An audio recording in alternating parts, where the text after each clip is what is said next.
ஓம் சாந்தி. 22/8/2025 சாக்கார முரளி. இன்று சிவ பகவான் கூறுகிறார், இனிமையான குழந்தைகளே, உங்களுக்கு யார் கற்பிக்க வந்திருக்கிறார் என்பதை சிந்தித்து பாருங்கள். அப்போது மகிழ்ச்சியில் புல்லரித்து போய் விடுவீர்கள். உயர்ந்ததிலும் உயர்ந்த தந்தை கற்பிக்கிறார். இப்படிப்பட்ட படிப்பை ஒருபோதும் விட்டுவிடக் கூடாது. கேள்வி: குழந்தைகளாகிய உங்களுக்கு இப்பொழுது எந்த ஒரு நிச்சயம் ஏற்பட்டிருக்கிறது? நிச்சய புத்தியுடையவரின் அடையாளம் என்னவாக இருக்கும்? பதில்: நாம் இப்பொழுது எப்படிப்பட்ட படிப்பை படித்துக் கொண்டிருக்கிறோம் என்றால், அதன் மூலம் டபுள் கிரீடம் அணிந்த ராஜாக்களுக்கெல்லாம் ராஜாவாக ஆகிவிடுவோம் என்ற நிச்சயம் உங்களுக்கு ஏற்பட்டிருக்கிறது. சுயம் பகவான் கற்பித்து நம்மை உலகத்திற்கு அதிபதியாக ஆக்கிக் கொண்டிருக்கிறார். இப்பொழுது நாம் அவருடைய குழந்தைகளாக ஆகியிருக்கிறோம். எனவே இந்த படிப்பில் ஈடுபட்டுவிட வேண்டும். எப்படி சின்ன குழந்தைகள் தங்களுடைய தாய் தந்தையை தவிர வேறு யாரிடமும் போக மாட்டார்கள், அதுபோல் எல்லையற்ற தந்தை கிடைத்திருக்கிறார். எனவே உங்களுக்கு வேறு யாரும் பிடித்திருக்க கூடாது. ஒருவரின் நினைவு மட்டுமே இருக்க வேண்டும். இதுதான் நிச்சய புத்தியுடையவர்களின் அடையாளம் ஆகும். முரளியின் பாடல்: இன்று அதிகாலையில் வந்தது யார்?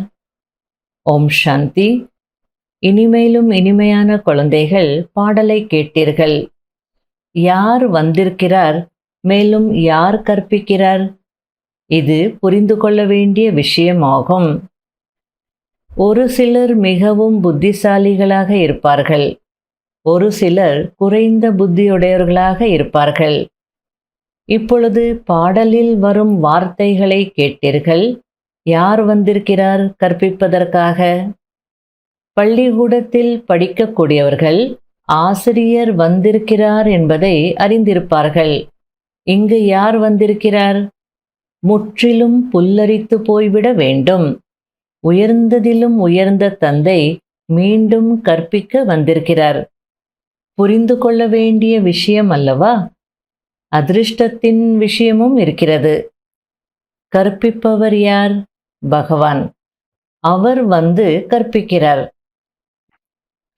யார் எவ்வளவுதான் பெரியதிலும் பெரிய படிப்பை படிக்கிறார் என்றாலும் கூட, சட்டென்று அந்த படிப்பை விட்டுவிட்டு வந்து பகவானிடம் படிக்க வேண்டும் என்று விவேகம் சொல்கிறது.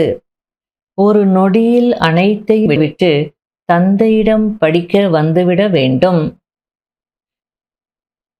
இப்பொழுது நீங்கள் புருஷோத்தம சங்கம யுகத்தினர் என்பதை பாபா புரிய வைத்திருக்கிறார்.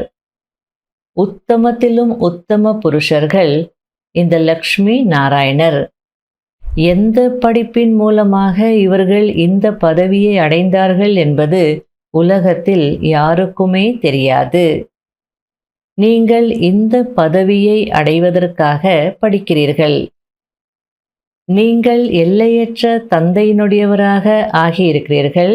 எனவே வேறு யாரையும் பார்க்க கூட பிடிக்க கூடாது. யாராயிருந்தாலும் சரி, நாம் உயர்ந்ததிலும் உயர்ந்த தந்தையினுடையவர்கள் என்பதை நீங்கள் அறிந்திருக்கிறீர்கள். அவர் நம்மை டபுள் கிரீடம் அணிந்த ராஜாக்களுக்கெல்லாம் ராஜாவாக ஆக்குகிறார். ஒளி கிரீடம் மன்மனாபவ மற்றும் ரத்தினங்கள் பதிக்கப்பட்ட கிரீடம் மத்யாஜீபவ என்பதாகும். உண்மையில் ஆத்மாக்களாகிய நாம் தந்தையுடன் நம்முடைய வீட்டில் இருப்போம் என்பது குழந்தைகளாகிய உங்களுக்கு இப்பொழுது தெரிய வந்திருக்கிறது. தந்தையினுடையவராக ஆகுவதினால் நீங்கள் சொர்க்கத்தின் அதிபதி ஆகிறீர்கள். பிறகு தந்தையை மறந்து அனாதைகளாக ஆகிவிடுகிறீர்கள். மனிதர்கள் குரு ஆகியோரிடம் செல்கிறார்கள். ஆனால் குறிக்கோள் எதுவும் இல்லை, சத்கதியோ கிடைப்பதில்லை. மனிதர்கள் குருமார்களிடம் போறாங்க அப்படின்னா சத்கதி அடையணும்னு போகிறதில்ல. அவங்களுடைய அல்பகால ஆசைகள் நிறைவேறணும் அப்படின்னு தான் போகிறாங்க. வேற எந்த லட்சியமும் அவங்களுக்கு இருக்கிறதில்ல. குரு அப்படின்னாலே இருளை நீக்கக்கூடியவர், அறியாமையை நீக்கக்கூடியவர், வீட்டிற்கு வழி காட்டக்கூடியவர் அப்படின்னு தான் அர்த்தம். அந்த கான்டெக்ஸ்டில் பாபா குருமார்களிடம் போகிறாங்க, ஆனால் சத்கதி அடையிறதில்ல அப்படின்னு சொல்லிட்டு இருக்கிறார். அப்படின்னா யாரும் வீட்டுக்கு திரும்பி போகலை. நான் வந்திருப்பதே அனைவரையும் திரும்பி அழைத்து செல்வதற்காக என்று தந்தை கூறுகிறார். இப்பொழுது நீங்கள் தந்தையுடன் புத்தியோகத்தை வைக்க வேண்டும். அப்பொழுது நீங்கள் அங்கு சென்று சேர்ந்து விடுவீர்கள். நல்ல முறையில் நினைவு செய்வதினால் உலகத்தின் அதிபதியாகி விடுவீர்கள். தந்தை குழந்தைகளாகிய உங்களை ஆத்மா அபிமானியாக ஆக்குகிறார். ஆத்மாவாகிய நீங்கள் மூல வதனத்தில் இருப்பவர்கள். ஆத்மாவாகிய நீங்கள் எவ்வளவு சிறியதாக இருக்கிறீர்கள். அநேக முறை நீங்கள் பாகத்தை ஏற்று நடிக்க வந்திருக்கிறீர்கள். நான் ஒரு புள்ளியாக இருக்கிறேன் என்று தந்தை கூறுகிறார். எனக்கு பூஜையோ செய்ய முடியாது. ஏன் செய்ய வேண்டும்? அவசியமே இல்லை. நான் ஆத்மாக்களாகிய உங்களுக்கு கற்பிக்க வந்திருக்கிறேன். நான் உங்களுடைய தந்தை, நீங்க என்னுடைய குழந்தைகள். எனக்கு பூஜை செய்ய வேண்டிய அவசியமெல்லாம் இல்லை. நான் உங்களுக்கு கற்பிக்கிறேன். நீங்க நல்லா படிச்சா போதும். தகுதியானவர்கள் ஆனீங்கன்னா டபுள் கிரீடதாரி, ராஜாக்களுக்கெல்லாம் ராஜாவாக ஆயிடுவீங்க, உலகத்திற்கே எஜமானர்களாக ஆயிடுவீங்க அப்படின்ற அர்த்தத்துல புரிய வச்சிட்டு இருக்கிறார். இந்த யோகத்தின் சக்தியின் மூலம் ஆத்மா சதோ பிரதானமாகி தங்க யுகத்திற்கு சென்றுவிடும். பிறகு அதற்கு ராஜ்யம் வேண்டும். அதற்கு இந்த பழைய உலகம் அழிய வேண்டி இருக்கிறது. அழிவோ எதிரிலேயே நின்றிருக்கிறது. பிறகு ஒரு தர்மத்தின் ராஜ்யம் இருக்கும். மற்றபடி இது பாவாத்மாக்களின் உலகம் அல்லவா? இப்பொழுது நீங்கள் தூய்மையாக ஆகிக் கொண்டிருக்கிறீர்கள். அனைவரும் தமோ பிரதானமாக ஆக வேண்டி இருக்கிறது என்பதை நீங்கள் அறிந்திருக்கிறீர்கள். அனைவரும் புனர்ஜென்மம் எடுக்க வேண்டி இருக்கிறது. யாரும் திரும்பி செல்ல முடியாது. இது போன்ற விஷயங்களை புரிய வைத்தீர்கள் என்றால் மிகவும் ஆச்சரியப்படுவார்கள். ஜோடியாக இருந்தீர்கள் என்றால் மிகவும் நல்ல முறையில் புரிய வைக்க முடியும் என்று பாபா கூறுகிறார். கணவன் மனைவி இருவருமே ஞானத்துல இருந்தீங்கன்னா நீங்க நல்லா சேவை செய்ய முடியும், புரிய வைக்க முடியும் அப்படின்னு சொல்லிட்டு இருக்கிறார். ஏன்னா ஒரு எக்ஸாம்பிளா அவங்க முன்னாடி நீங்க இருக்கும்போது நீங்க சொன்னா நல்லா கேட்பாங்க. இவங்களால முடியும்னா நாம ஏன் செய்யக்கூடாதுன்னு கூட தோணும். இப்போ சரண்டர் ஆயிருக்கிறவங்க சொன்னாங்க அப்படின்னா கேட்பாங்க. ஆனா உள்ளுக்குள்ள ஒரு பயம் இருக்கு. இது போல நம்மையும் மாத்திருவாங்களோ என்னவோ அப்படின்னு நினைக்க தோணும் இல்லையா? ஆகையால கலர் ட்ரெஸ்ல குடும்பம் இருக்கிறவங்க நல்ல சேவை செய்ய முடியும் அப்படின்னு சொல்றார். இப்பொழுது குழந்தைகளாகிய நீங்கள் கிராமம் கிராமமாக சென்று சேவை செய்வதற்கான முயற்சி செய்கிறீர்கள். முதலில் ஆத்மாக்களின் தந்தை யார் என்பதை சொல்லுங்கள். பகவான் நிராகாரமானவர். அவர்தான் இந்த தூய்மையற்ற உலகத்தை தூய்மையாக்குகிறார் என்பதை புரிய வையுங்கள். நல்லது. இனிமையிலும் இனிமையான தேடி கண்டெடுக்கப்பட்ட செல்ல குழந்தைகளுக்கு மாத்பிதா பாப் தாதாவின் அன்பு நினைவுகள் மற்றும் குட் மார்னிங். ஆன்மீக குழந்தைகளுக்கு ஆன்மீக தந்தையின் நமஸ்காரம். கடைபிடிக்க வேண்டிய முக்கியமான சாராம்சம். முதல் பாயிண்ட், சுயம் பகவான் சுப்ரீம் டீச்சர் ஆகி கற்பித்துக் கொண்டிருக்கிறார். எனவே நல்ல முறையில் படிக்க வேண்டும். அவருடைய வழிப்படி நடக்க வேண்டும். இரண்டாவது பாயிண்ட், தந்தையுடன் எப்படிப்பட்ட யோகம் இருக்க வேண்டும் என்றால் அதன் மூலம் சைலன்ஸ் பலம் சேமிப்பாக வேண்டும். சைலன்ஸ் பலத்தின் மூலம் உலகத்தின் மீது வெற்றி அடைய வேண்டும். தூய்மையற்ற நிலையிலிருந்து தூய்மையாக வேண்டும். வரதானம்: நேரம் மற்றும் சங்கல்பங்களை சேவையில் அர்ப்பணிக்கக்கூடிய விதாத்தா வரதாத்தா ஆகங்கள்.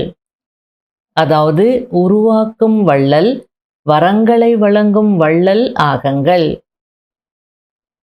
இப்பொழுது சின்ன சின்ன விஷயங்களுக்கு பின்னால், உடலுக்கு பின்னால், மனதிற்கு பின்னால், சாதனங்களுக்கு பின்னால், சம்பந்தங்களுக்கு பின்னால் தன்னுடைய நேரம் மற்றும் சங்கல்பத்தை ஈடுபடுத்துவதற்கு பதிலாக அவற்றை சேவையில் அர்ப்பணம் செய்யுங்கள். இந்த சமர்ப்பணிக்கும் விழாவை கொண்டாடுங்கள். சுவாசத்திற்கு சுவாசம் சேவையின் ஈடுபாடு இருக்க வேண்டும். சேவையில் மூழ்கி இருக்க வேண்டும். அப்போது சேவையின் ஈடுபாட்டின் மூலம் சுய முன்னேற்றத்திற்கான பரிசு தானாகவே கிடைத்துவிடும். உலக நன்மையில் சுய நன்மை அடங்கியிருக்கிறது. எனவே நிரந்தரமாக மகாதானி, உருவாக்கும் வள்ளல் மற்றும் வரங்களை வழங்கும் வள்ளல் ஆகுங்கள். ஸ்லோகன்: தன்னுடைய ஆசைகளை குறைத்து கொள்ளுங்கள். அப்போது பிரச்சனைகள் குறைந்துவிடும். அவ்யக்த சமிகை: லௌகீக ரீதியில் ஒருவர் யாருடைய அன்பிலாவது மூழ்கியிருந்தால் அது அவருடைய முகத்தில், கண்களில், வார்த்தைகளில் இவர் அன்பில் மூழ்கியிருக்கிறார், காதலிக்கிறார் என்று அனுபவமாகும். அதேபோல் எப்பொழுது மேடைக்கு வருவீர்களோ அப்பொழுது எந்த அளவிற்கு தனக்கு தந்தையின் சிநேகம் எமர்ஜாகி இருக்குமோ அந்த அளவிற்கு சிநேகத்தின் அம்பு மற்றவர்களையும் சிநேகத்தில் காயத்தை ஏற்படுத்தி விடும். ஓம் சாந்தி.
हरि ओम